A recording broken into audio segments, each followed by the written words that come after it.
Hey everybody, this is Tim Hinton, the Beast of the Marching Arts. Tonight, how to get more band parents involved. Anybody that I've mentioned this to, their ears have perked right up. My guest tonight, Jeff Troxel. Jeff, how are you? I'm here. I'm blessed. Glad to be here. Glad to hopefully people will get something out of this because I got a lot to share. Hopefully it'll help them out. Hey, listen, everybody, he has got 4 pages of typed notes, so we had better get going because he's got a lot to share. But I have to tell you, I met Jeff back in December because we were getting ready for the UIL, the Texas Marching State Marching Band Contest. I was part of the live broadcast, and I did a bunch of pre-recorded interviews. And the director at China Spring, which is where Jeff was a booster for 12 years. 12 years, Uh, yes. That's Yeah. 3 kids, 4 years apiece. I'm telling your story. But anyway, he recommended Jeff as somebody we should talk to, and we did a couple really short interviews, and they were packed with great information. I was like, okay, Jeff, you and I talked about it. I was like, we have to do more. Like, there's more you need. You wanted to tell more. I wanted to hear more, and those were like 5-minute interviews. So he's Yep. back. We have a whole hour. He has tons of great information. So Jeff, I sort of jumped in on your story, but why don't you tell everybody briefly, like who you are and where you are, and about your history as a band booster. Oh yeah, sounds good. First of all, I want to say hi to all my ex roadie buddies. Miss you guys. Proud of you what you did this year with COVID and everything. Wish I could have been there, but I'm glad I wasn't. So, but I love you guys. Wish you guys were here joining me. And I guess I've been in logistics and been in planning, and I even helped out in my preschool and helped organize car rides and things like that. So I was a very organized person. But when I came to China Spring 12 years ago, my kids joined band, and we had a kind of a small band at that time, and it grew to be much bigger in between that. And when we started, and when we first started, we really didn't have any way to communicate with the roadies. We just kind of like called each other. There was only 3 of us. So we really tried to, I tried to get organized and send some emails out and put some kind of sense into this so I could understand it too. And everybody else could share that understanding, and that just evolved. And we are what we are. We gained, we grew, we got to about 27 roadies by the time I left. And that, not all those people helped every game, but which was great because, you didn't have to be there every game. So we had some people working, early game part of the game, some people working into the game. It really made a really good volunteer situation for everybody. So Okay, so did yeah, everybody catch that? When he started there were 3 of them. And this is how it is, Jeff. This is how it is a lot of places. Like, there's like yeah, a few parents doing everything and working really hard. But you, as a logistical person and helping to sort of become the head of the roadies over time, all the train, like he was turning people down, everybody. I mean, there were people saying like, I want to help, and he's like, we don't have anything. So that's a fantastic situation. Now, Jeff, you mentioned already in passing, you got a degree in logistics. So you've always been sort of an organized person, and that's part of it. I don't want to jump ahead because I don't know what note you're, but that's part of it. You have to have somebody to organize and that thinks that way. yeah, you're right, absolutely. And I didn't do, I had so many good people on my staff. You know who you are. I had so many other trailer managers. I had support from the boosters themselves. Everybody was wonderful where I was at China Springs. So I cannot say enough good things about the people I worked with. I'll never forget what you guys did to help and to make these things all work together. But I think we gelled as a team. We had great talent. Um, I would, when I went into this, I was very reluctant to get into this because I didn't know what to expect, right? Well, let's talk Because, about that. When you first yeah. started, I remember this from our last dinner. You were like, I didn't even know what I was getting into. You No. didn't know what they were going to ask you to do. So what did that teach you?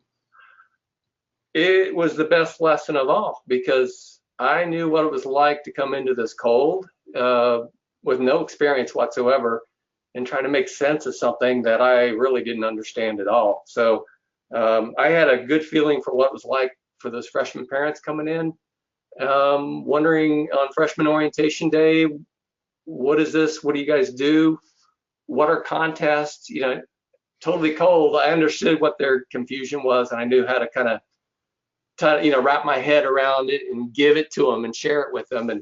and try to feed it to them in little chunks so that they could kind of understand, what options were available for them to help out. So I think that was a good experience to come into it cold. And I came into it as somebody who was they needed a trailer manager at that point, which is actually part of the board of the booster organization. So that it was a little bit intimidating too, because here I am going to be a manager in something I've never done. But it didn't take long. It wasn't that difficult.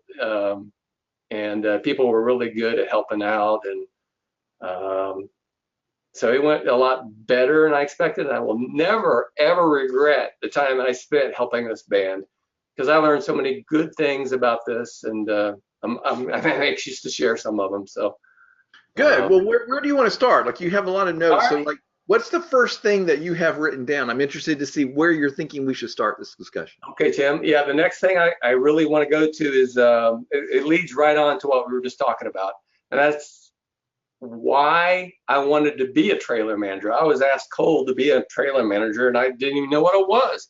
So the first thing I had to do is figure out, what are the duties? What do I do? So I had to get things straight in my head first of what it was to be a trailer manager, what it was to try to get other people to join and make this thing grow. I realized that I started asking myself questions like, what am I here for? That was duh, that was an easy answer. I'm here for the kids. I started learning more of what band did for the kids, and I was blown away, because I started seeing these kids who were very immature coming in as, junior high kids, freshmen, and they make this marvelous sound that just blew me away. So I was like, that was exciting to me. So I was there to help the kids make the road smoother for them and the directors. I wanted to know what I was responsible for. I wanted to know my duties. So took me a little while, but I found the bylaws in our booster club to figure out just kind of what the trailer manager does. That was very helpful. For us, the trailer manager's duties were to procure water for the kids, make sure they were hydrated, get it iced down so they were in good shape to march, maintain the trailer equipment and maintain the trailer, make sure that our equipment was staged and ready to go for every event. It took a little learning too. I had to figure out how to run all that and try to make it safe, and learn how to drive the truck again with the trailer and hook it up, and all those little basic skills that, were very uncomfortable at first, but after a while it becomes very second nature. But yeah, so we had to maintain the trailer, the equipment, transport the instruments to the games, the contests, and even in the springtime, the concert season as well. So yeah, and our other main goal was to recruit people. We had to get enough people so that this could be smoother for our band, because really what was important is that we accomplished success for the band. That was our main mission, is to make sure the band developed. The kids got a lot out of this. Not that they wouldn't get a lot of help at doing what we do. And what we do is pretty heavy labor, little bit of organization. They could get some soft skills out of that. But really, the directors were experts at giving them the skills and the experience of knowing how to make art out of music, which blew me away. So it was really important for me to make that road smoother for those directors, so they could do their jobs better, and they didn't have to worry about where the ice is coming from for their water, or whether they'd have enough straps to tie in, everything in the truck that night or whatever. So it's really important to find out what my duties were, so I knew how to get my head straight, so I knew what to do to make us successful as possible and make the band better.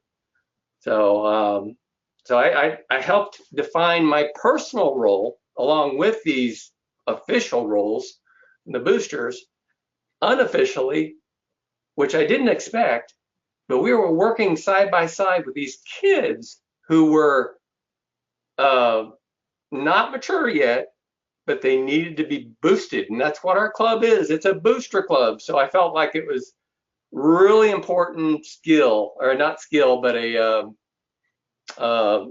duty to make sure these kids were they felt appreciated. And, you know, when they were down and out and they were in between performances at contests, we had people in our staff that could lighten these people up like that. They were so talented. I was not one of them.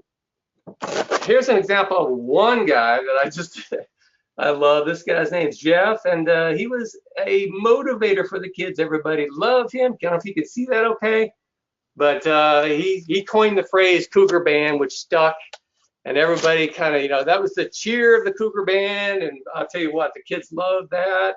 And whenever they were, you know, nervous, we were there to help bring them up and you know, let them know how much the parents thought they were doing so well, and, you know, just be cheerleaders. So that was a really important role that I didn't expect. And I'm really thankful that we had that role because, you know, parents in the stands, all they could do this, you know, we had the power to be there and raise them up, and we tried our best to do that. So that was a fun duty to have. So was that something that you talked about with the new recruits and stuff? Like when you're explaining their job, that was part of the job, was we're here also to encourage and support and let the students know, like all that. That was discussed. Exactly. Tim, I want to read a short paragraph of something I did when I was recruiting kids or parents to be roadies. This was at freshman orientation. I felt this was important to bring up because this kind of wrapped it all up and helped me share the feelings that I got out of helping, you know, in doing this job. So at the very beginning of my time to talk in front of these freshman parents who had no idea what was going on, I get up in front and I say, hey, wanted some fun, loving, supportive parents who want to make a difference in the life of a student, willing to join Cougar Band roadie family and want to know other parents really well. This position is a part-time, but maybe feel like full-time at times. The individual or the couple needs to be able to handle the demands of physical labor, sweating, and the compensation of this job will not be much in dollars, but it'll depend on the side events. The side of benefits of this job are probably the most appealing. You will work side by side with children and others, laughing and crying and enjoying your time and emotions. You will be creating a multitude, and you will be receiving a multitude of thank yous from the other students after the events, thanking you for the support and the help they got during the stressful moments of a marching contest, or just to make the night go faster when you're unloading a truck. Yes, if you're a positive, fun, loving parent and have no issues with physical labor, then sweet, this job is for you and you are wanted. So then I went on to tell who I was, and, you know, to me that was kind of a way to get their attention right away and let them know how much it meant to me, and hopefully that would rub off on them a little bit, and it seemed to help quite a bit. Yeah, I love that you're laying it out in interesting ways, because there are a lot of pieces to this, and they were all included there. One is it's work. Yeah. You're going to be physical labor, you know, so they need to be prepared for that. But I also love how you mentioned right up front, like, meet the other parents. Yeah. You know, like these kinds of things can become very social. And I know that's probably something you're going to talk about, but I love that you mentioned that right up front, because I think that's part of the draw is, you know, you get to be there, you meet the other parents, you get involved, and then you fall in love with it. That's right. Yeah, exactly. That's something I didn't expect when I joined up for this. This was something, a side of benefit that I'm just so excited about, and I want other people to experience this. This is why I'm really happy to be doing this with you, Tim, because this really is fun to do it when you find the right tools to do it right. You have the, you know what to do and what not to do. So that's kind of what I want to go over. But the bottom line is, I knew that I wanted to make it smoother for these directors so they could do their job, and I also wanted to promote the tradition of excellence that China Spring had in their marching contest and get better at it and try to improve the respect for other people while we're doing that, and have respect back toward our band, and, you know, help promote, you know, to our public, you know, what we were doing, and get support from them as well. And I wanted to do this as fun as possible, you know, without distracting the kids. my goal is to make this fun for the volunteers as humanly possible. And we did our best to do that, I think. So, and they're continuing to do that. So, Well, I mean, and we're going to talk about ways that he made it fun, because clearly, if you get tons and tons of people involved, they're enjoying it and you're doing something right. And so we are going to talk about those specifics. I warned you about this before we started, Jeff, but somebody who's watching has already said, hey, can I get a copy of that, what he just read? Because my parents need encouragement at my school. So yeah, I don't want to put you on the spot, but you said that you might be willing to share some of these notes, right? I can do that. I can put that whole thing on there, no problem. So, all right. So, because somebody would love to, that was such a great statement and explanation. So everybody that's watching, we are going to put some of these notes that he has, where he's going to create a document for us, and that will be on the page at marchingartseducation.com where this is located. So Jeff, no pressure, man, but now I told you people were going to want to know some of these things.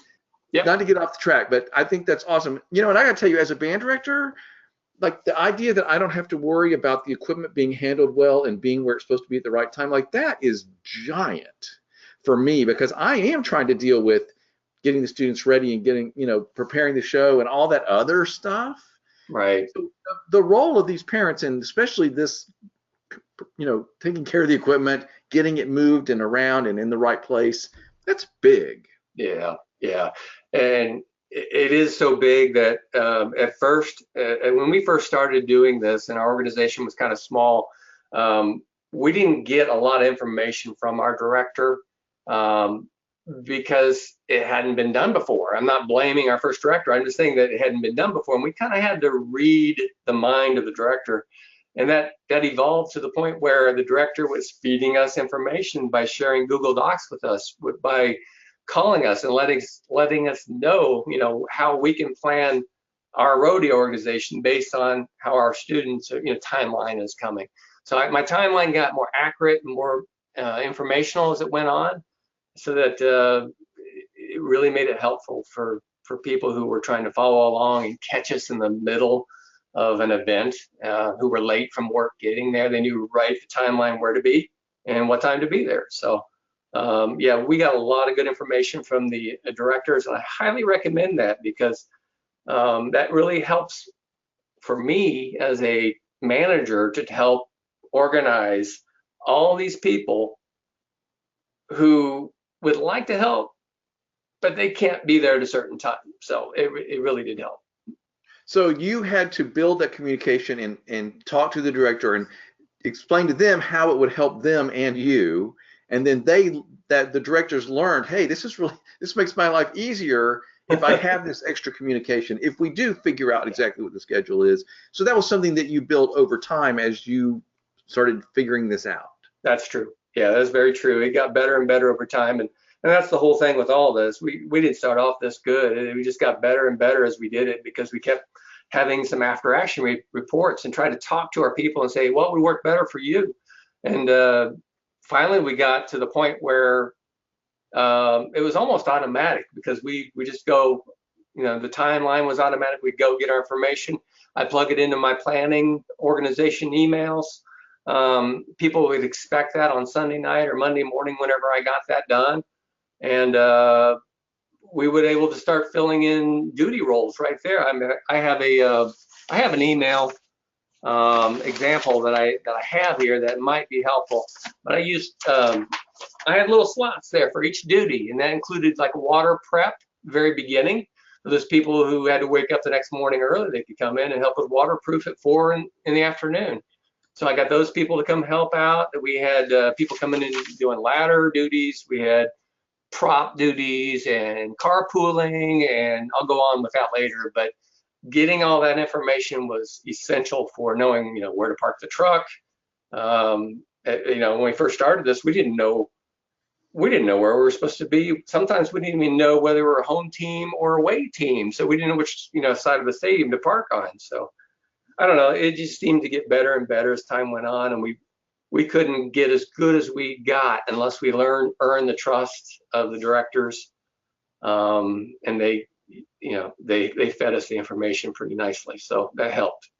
Okay, so I'm gonna stop you for a second, because you sort of very nonchalantly mentioned that you had an email on Sunday night with the plan, the Yeah. sign up. Okay, guys, if you're watching this, you have to get organized, and somebody has to take that job on. But Jeff, like that's huge. Like everybody knows exactly what to expect. They can sign up for their job. They know, like, so you've got a system in place for you as sort of the head of the roadies Yeah. to figure out. You didn't have to reinvent this email every week, but you had No, to no, you had to figure out how to do it. no. I took the mold from week to week, and it was really simple. In fact, it didn't take more than maybe a half an hour to an hour to do it every week.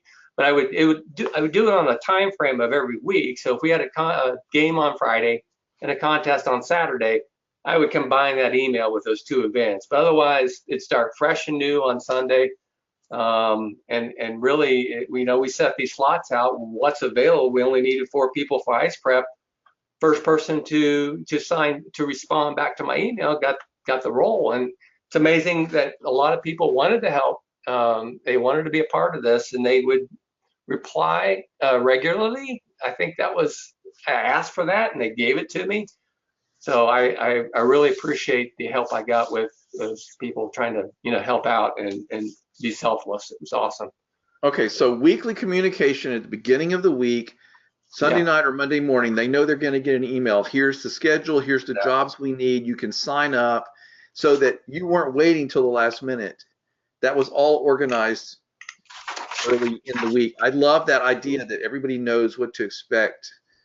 yeah. And what we do is I take those responses that I got back from that first email. I would plug their names into those slots, and then people would know later in the week when they're available, they'd know what's available still at that time, or what room is available in the band truck to ride in the back to carpool with. I'd also include the weather, and I would include the directions, the detailed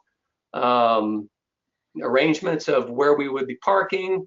In fact, I'd even show pictures in this email that showed where the truck was going to be parking at the stadium. So the best I could give them that information, I would give it to them. It wouldn't always be right, but I do my best to plan it out and then I'd show them, I'd organize a lot too, so that I could tell where everything went in the truck. That way I could explain to all the other roadies, this is how it works the best. So maybe I wouldn't have to spend so much time teaching when we were in a hurry trying to load the truck. Here's the diagram for you guys to kind of get an idea where things go ahead of time. So a lot of communication was done through emails. A lot of information was done at the last minute through an app that we use also to help broadcast to all the roadies at once. So I recommend using an app too, along with email. But you gotta have something like email to be consistent as the base communication method. And then you can work on the apps and maybe maybe even walkie-talkies. I think the guys use that to communicate a lot during the contest. So those are very important to have good channels of communication. Yeah, so it helps to be organized. That's my point.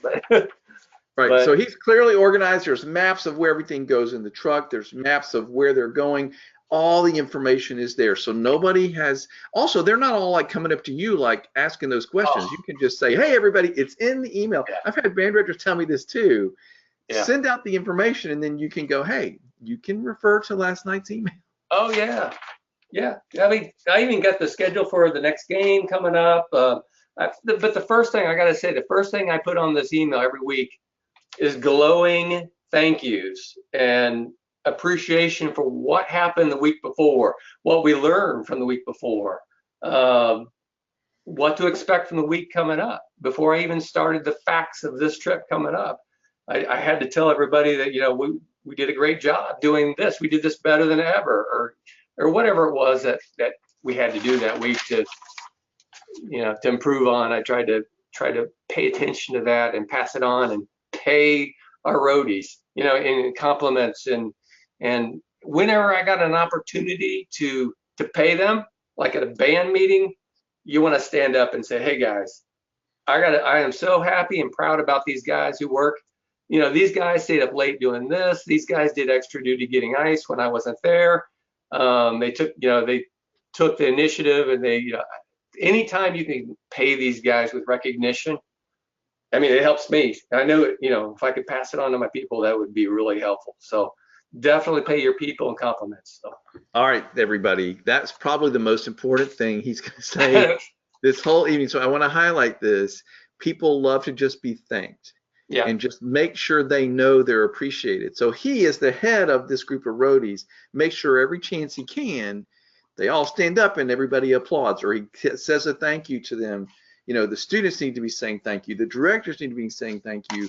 Don't take these people for granted, because I can tell you, Jeff, that if somebody says thank you, gosh, you helped so much, I can't believe it. Like, you know what?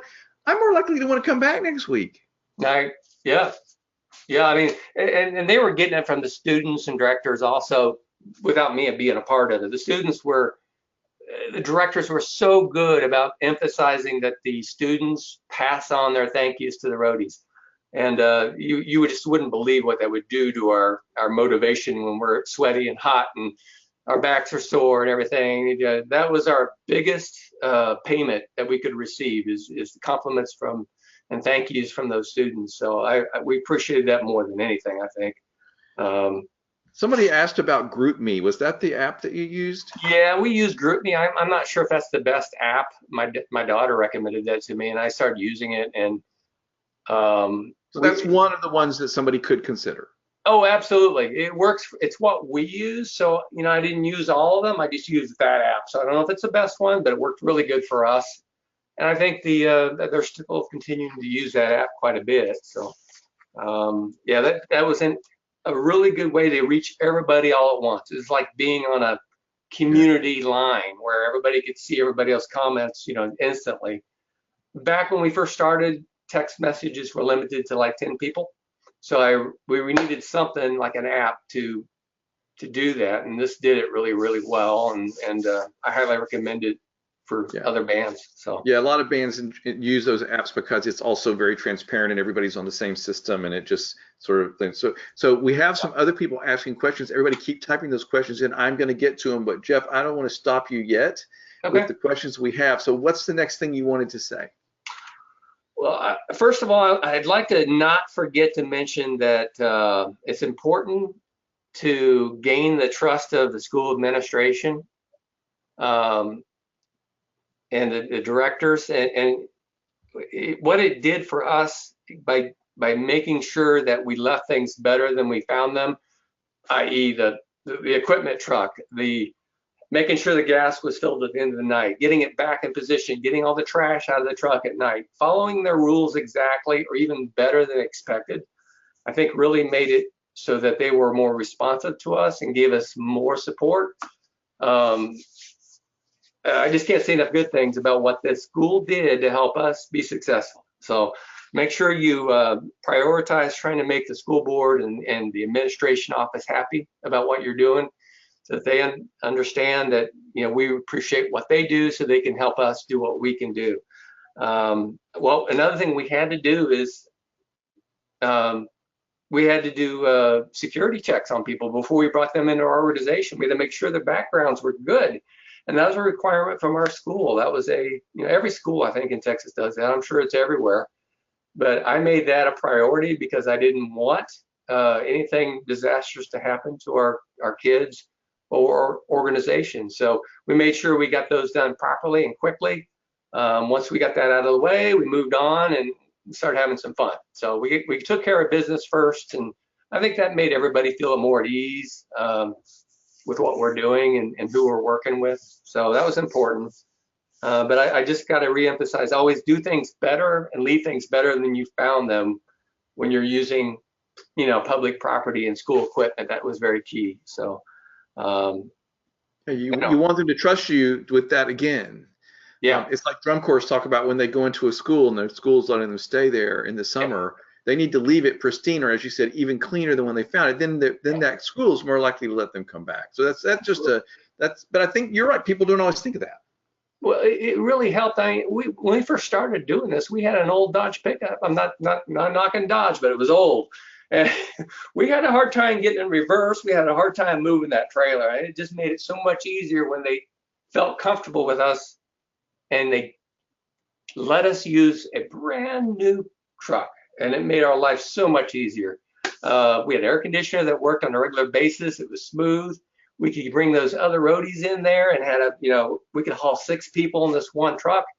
We could help. In fact, we used that carpooling arrangement to help train the new roadies, to get them more acquainted with what we do, what works good, share fun stories, and just to get to know them. So it was so much, that support really helped us out quite a bit, just having them support us with, good, reliable equipment. So that's great. All right, good. What's next? Recruiting, parents, I guess that's what this is all about, right? Making sure we get a big staff. We grew from like 120 when we first started to close to 200 kids in our band. We had a big band toward the end. It kind of went down toward the end a little bit, but we hovered around anywhere from 160 to 190 at times. So we wanted to get as much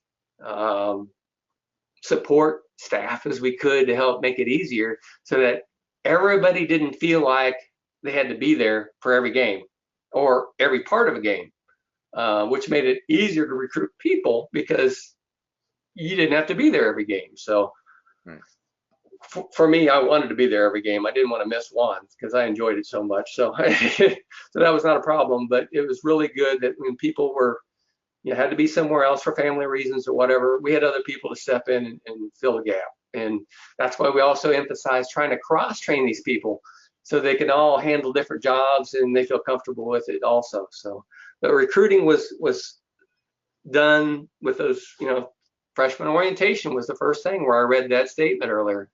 It was very informative. Is a great place to try to get these people aware of what they could get by being a member of our organization and by volunteering their time and whatever talents they had, because we just had such a blessing of an opportunity waiting for them to happen to join up with us.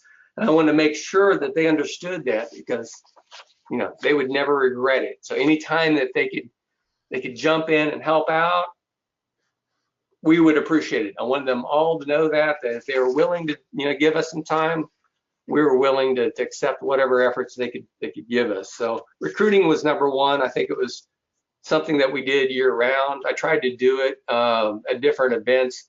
One of the things I thought, one of the guys that came into our organization mentioned to me one time, he came into our organization because of somebody asked him to help out with a barbecue at the beginning of the year for Meet the Band.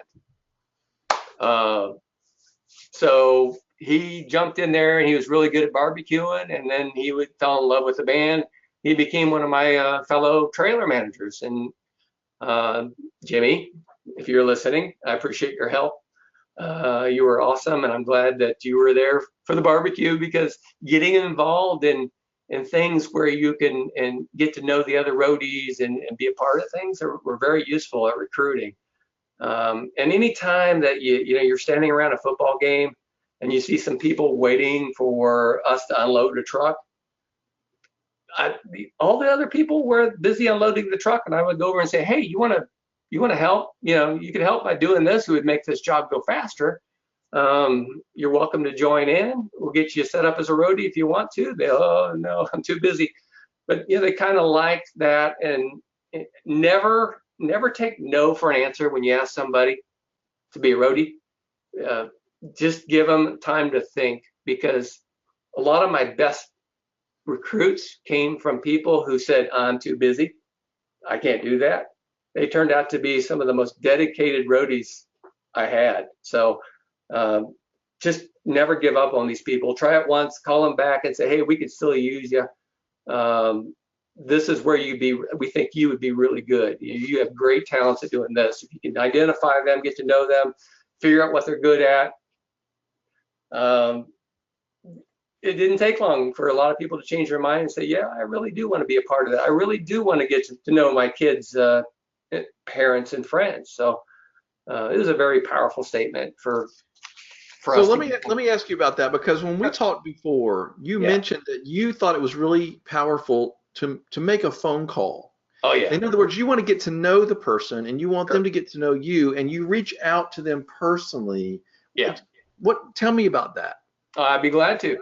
Uh, the kind of, what I mentioned, freshman orientation, kind of meet the band, those kind of opportunities. I had an opportunity. The band, the director gave me an opportunity to stand up in front of these freshman parents. Right.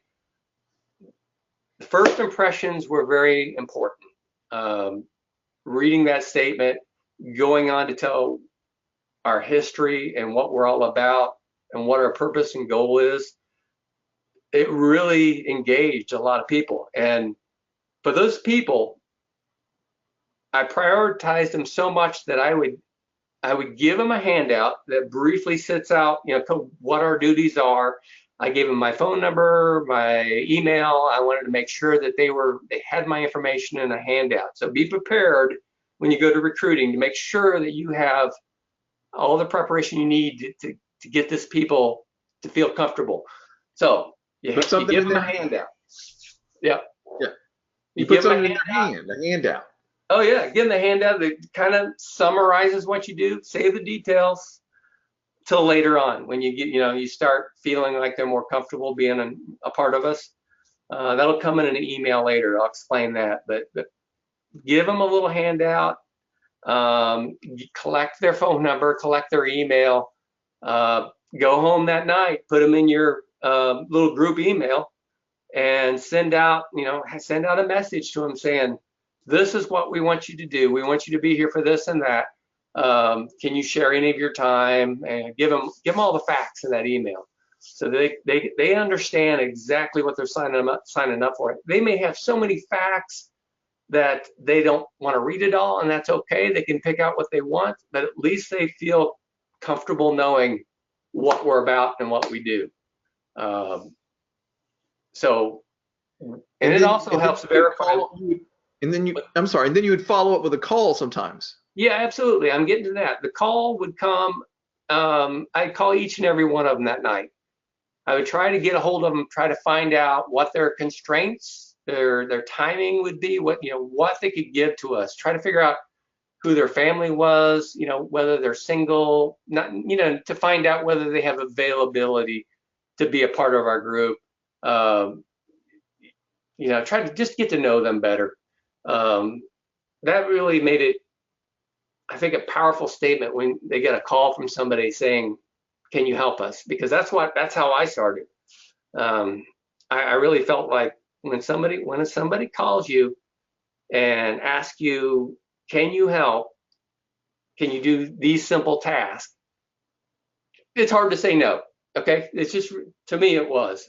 Um, but I really do think that made it more comfortable for these volunteers to want to be a part of it, knowing that people took the time to give them a call to say, hey, if you have any questions about what we'd be doing, I'd be loving to answer those questions. I'll get you anything you want to help you make that decision for you, because I don't want you to be there if you don't have time to be there either. But if if you can share an hour on Saturday, because I have some people that work on Saturday. If you can be there Friday, because I have some people that work on Friday and they can't be there Saturday or whatever.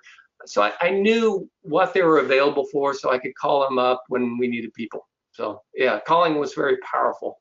So once I got people called and made sure I had their contact information correct, then I could turn around and send them all the details of what we do, what to expect on the first home game, what to expect on the first away game, what to expect during the contest, and what will be happening as far as regional, districts, state, kind of what they'd be up for, and how long the season would last in case they had no idea what was going on like I did when I first started.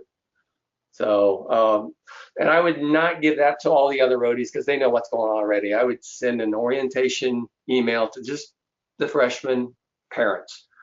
Um, I thought that was pretty useful. You don't want to like send out added information to all the roadies either, because they get tired of it. You want them to have the information that's important to them. That you kind of want to be efficient on that communication. So it really worked good to give all that information to the freshman parents.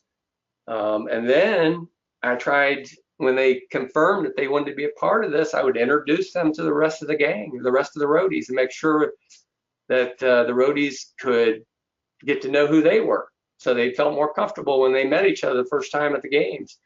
And then try to set them up with a mentor or a trainer to help them figure out how to hook things up in the truck, how to push up the carts, how to hook the ramps, all those details about what had to be doing safely to protect yourself and protect the kids. So yeah, it was really important to have those other roadies mentor those new freshmen so that I could help recruit more people. And actually we got so many people from other roadies just saying, hey, I enjoy doing this. Can you want to join us? Come join us.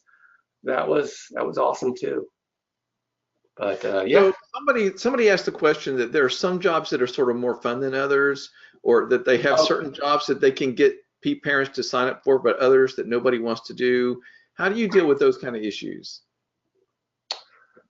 Well, by nature, I think what we were doing was very attractive to people because you could do a job and you could see it being done and you felt accomplishment and you got praise, right? We grew pretty fast as that group needed to, as the band developed.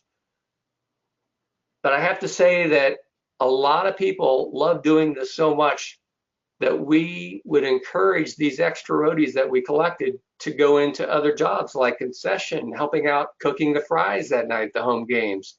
There was so many opportunities that we needed to have happen that we couldn't get volunteers to do. But we kind of used the roadies as kind of a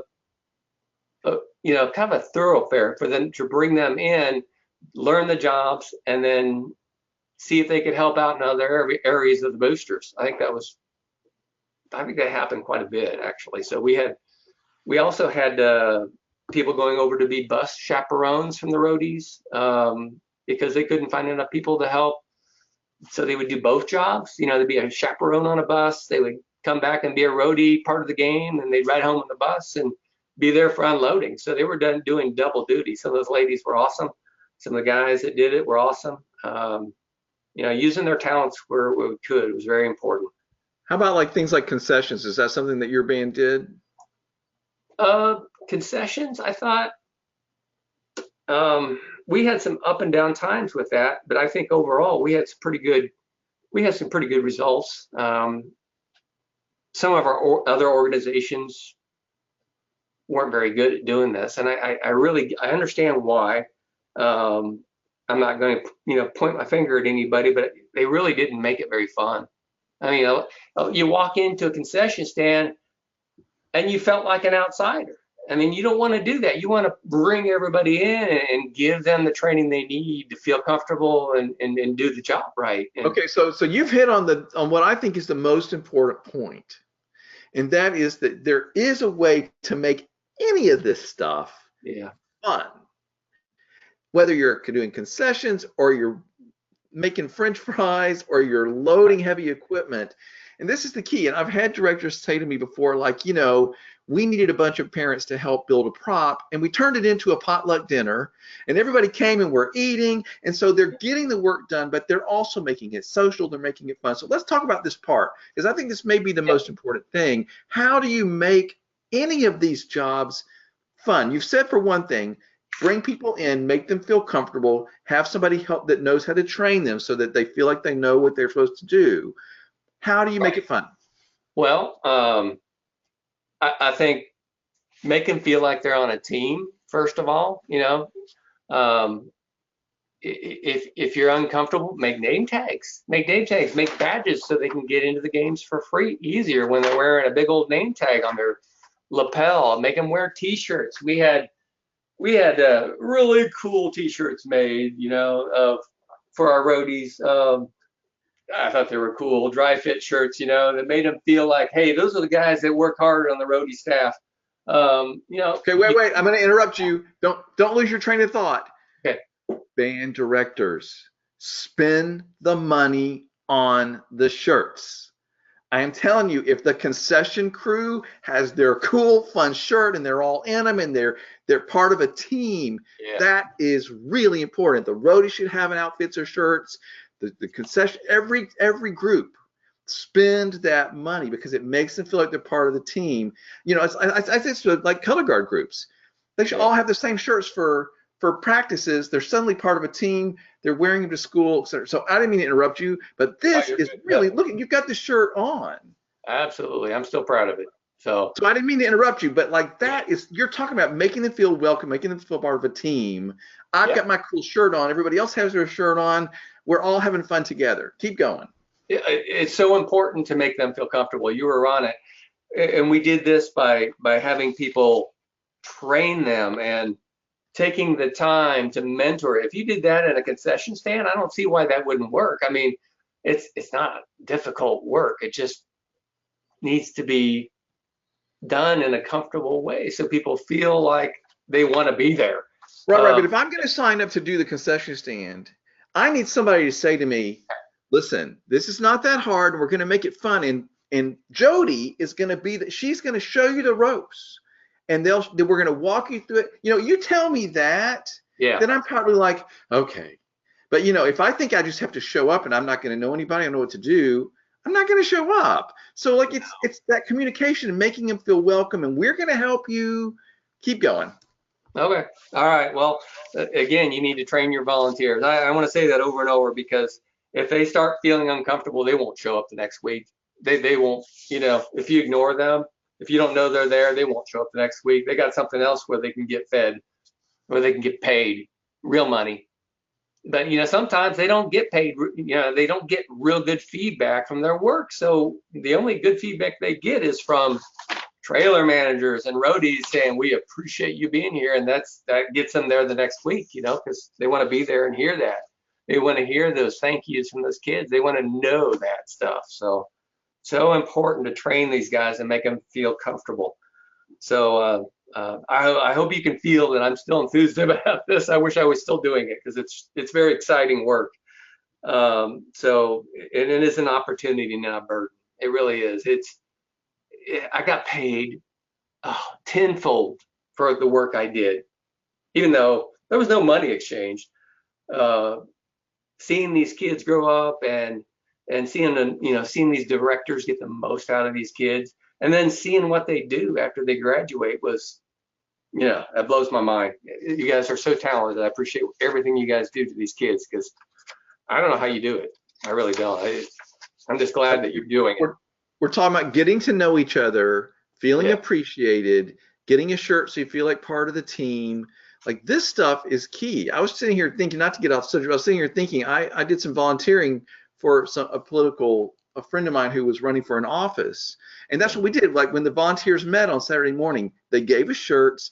We went around, we all introduced ourselves, we got to know each other, we talked about why we were there, we took a group picture, you know, and I used to think like, man, just let me go knock on doors, you know, already. But then ultimately I realized, no, that's key, is that you feel appreciated, you feel like you're part of a team. And I did, I felt like, well, I'm not the only one here, you know, and I'm making a difference and everybody thinks like me, and like, you know, it made a huge difference. So that's not hard to translate into this world, but I think people don't take that step to make it fun, make it a potluck, have food, you know, and then make people feel like they're part of a team and get them excited.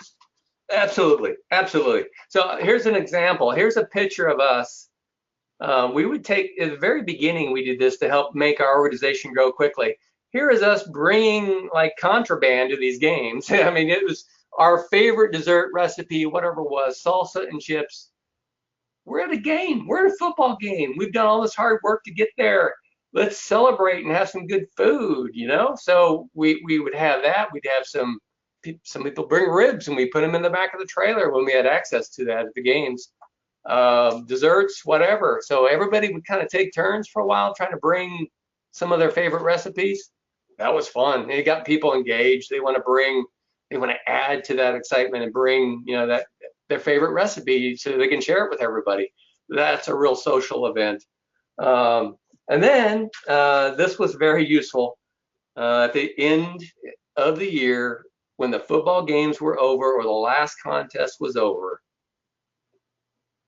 my wife was good enough to let me throw a roadie party at my house.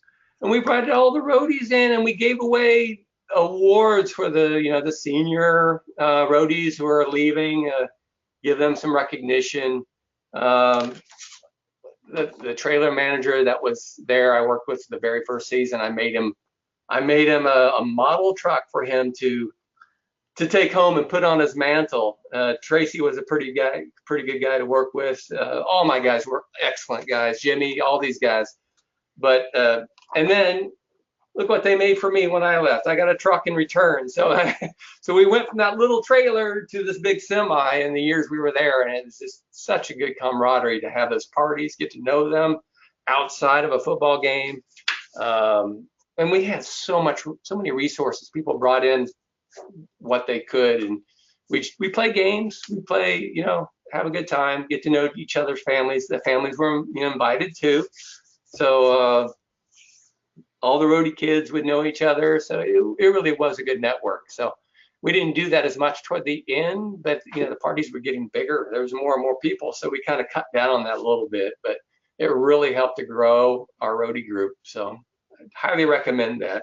So yeah, this is about half of our group at one point when we first got our truck. We were so proud of it. So great group of guys and ladies. Hey, let your ladies be a part of the lifting. They love it. There's so many jobs that the ladies did for us and they were good at, that it helped encourage the men to work harder, and vice versa. Hey, don't limit it to good old buddies or just males, or it doesn't matter how old you are. Bring in grandmas or grandpas, whatever. As long as you're all having a good time being safe, everybody's welcome. So we appreciated everybody's service. So, yeah. You've talked about organization and communication. Yes. Appreciation. And to me, perhaps the most important thing is you made it social and you made it fun. Yeah. And I got to tell you, if I know that after I unload that truck, that like your favorite dessert is sitting over there by, by the can of Coke or whatever, like I'm in. Like this sounds like fun. Turn it into a potluck, whatever it is. I think that this just requires somebody to think about it and to organize it and to make it happen. You just gotta let it, give the idea and they fill it in. Everybody does their job. Just give it an opportunity to get it started, and it evolves pretty well. So use those ideas because they were very useful. After working so hard, you didn't have time to get a sandwich before you came to the game because you had to be there at 3:30 or 4. You didn't have time to eat sometimes. So these were very necessary treats for us to have. I mean, sometimes the concession stands weren't even going when we got there. So it was very useful for us to be fed and get our energy back for the rest of the evening. So we appreciated it quite a bit. Yeah, well, so, I have a feeling that we are probably not through all your notes. We are sort of at the end of our hour. Okay. So where are we in the stuff you wanted to say? Are there any main points? Oh yeah, I guess the main point I want to make is define your own purpose. Make sure you're on board first before you can get anybody else on board. Make sure you understand the value of what you're going to be doing for this organization and know what your rules are and know what you can and can't do and how much fun you can insert to it without getting in trouble. Because sometimes fun can lead to wrong places, of course, but we got to be careful about that. But yet, as much fun as possible without distracting the kids. My bottom line was to make sure that things were smoother for the band.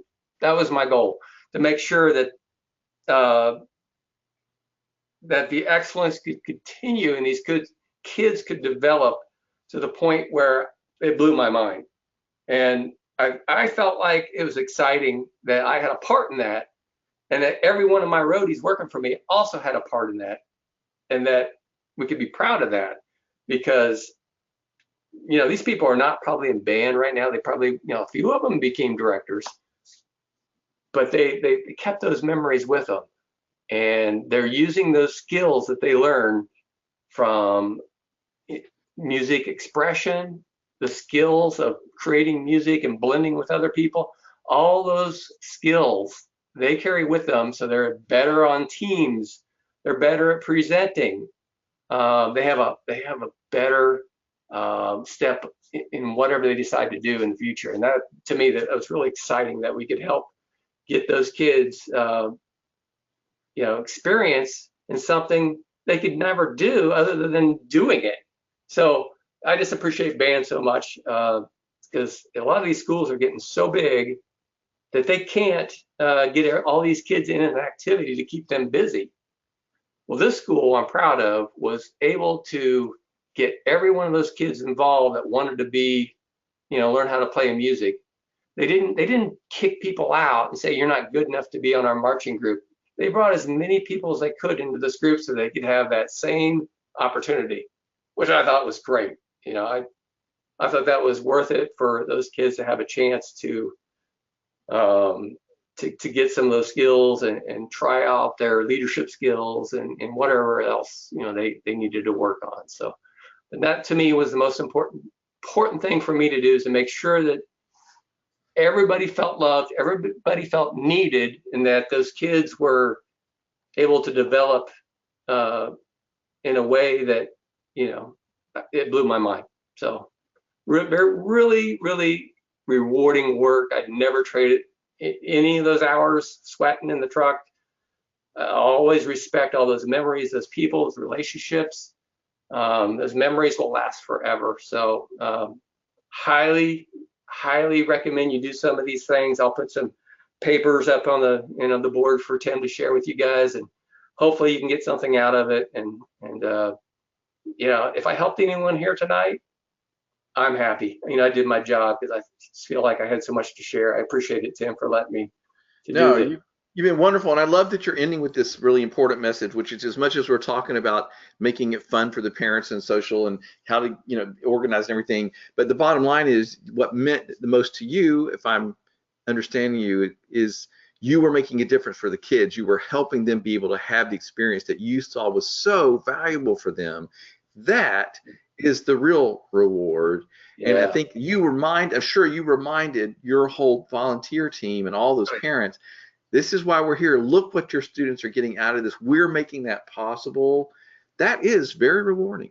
It is. It's better than a paycheck. So I highly recommend everybody to be a volunteer in the group. It's awesome.